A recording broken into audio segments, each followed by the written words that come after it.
Olá, eu sou a Cibele, da Fraternidade Espírita Chico Xavier de Lontras, em Santa Catarina.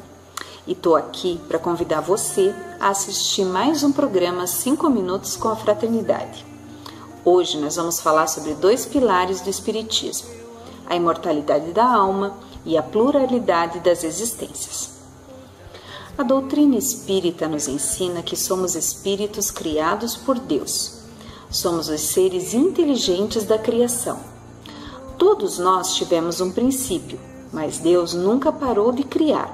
Por isso, cada um de nós foi criado num momento diferente, mas todos da mesma forma, simples e ignorantes, ou seja, inexperientes. Nesse princípio, nós não tínhamos noção entre fazer o bem ou fazer o mal. Tudo o que fizemos foi fruto de nossas escolhas e a nossa jornada espiritual depende de cada uma delas. Deus também criou leis que regem o universo. Ele criou leis materiais que regem a matéria e leis morais que regem a parte espiritual, a parte moral das criaturas. Essas leis sábias e santas estão gravadas na nossa consciência. Quando Deus nos criou, Ele nos deu uma missão, nos esclarecermos para chegarmos progressivamente à perfeição, para alcançarmos a felicidade plena. Então nós pensamos, como é que nós vamos cumprir essa missão? Como vamos evoluir e nos tornar perfeitos? Em nossa vida, nós vamos passando por algumas situações que nos fazem adquirir conhecimento e experiência. São as provas que Deus coloca em nosso caminho.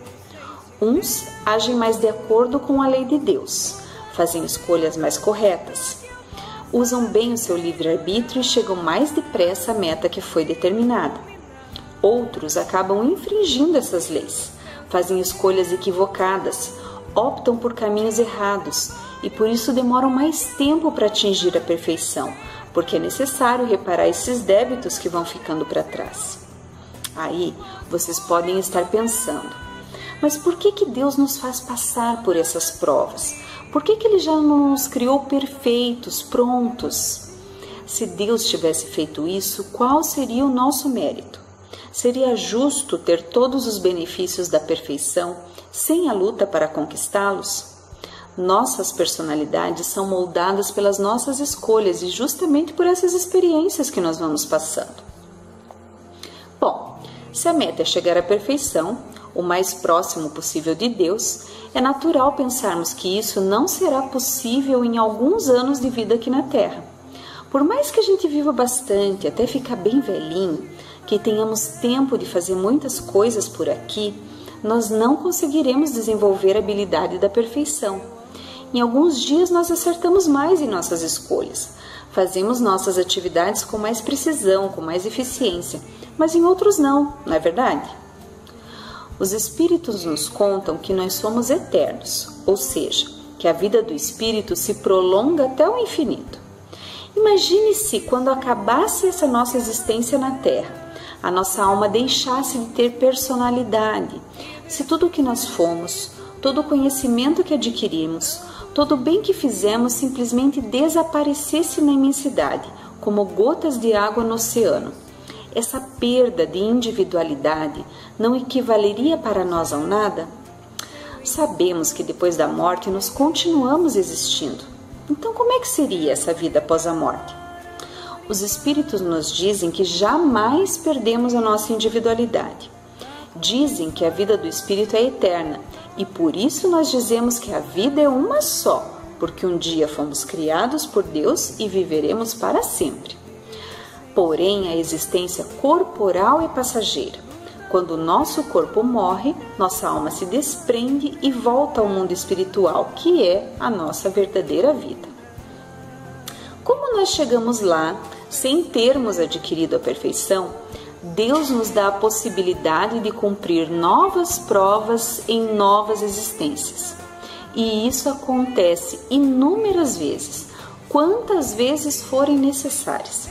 É o que nós chamamos de reencarnação, ou pluralidade das existências. No Livro dos Espíritos, na questão 196, Kardec nos dá um exemplo simples que nos dá a ideia da necessidade da reencarnação. Kardec diz assim: o suco de uva nos oferece uma comparação material dos diferentes graus de depuração da alma. Ele contém o licor, o álcool ou vinho, que podemos comparar com o espírito. No começo, o suco contém uma série de impurezas, uma imensidade de matérias estranhas que lhe altera a essência. O líquido só chega à pureza absoluta depois de múltiplas destilações, e em cada uma delas ele se livra um pouco das impurezas. O corpo físico é como se fosse o alambique, em que a alma tem que entrar para se purificar. À medida que a alma se depura, ela se aproxima cada vez mais da perfeição. Meus amigos, com esse lindo ensinamento, nós encerramos nossa conversa de hoje. Espero vocês no próximo programa 5 Minutos com a Fraternidade. Até lá! Por tantas vezes renasci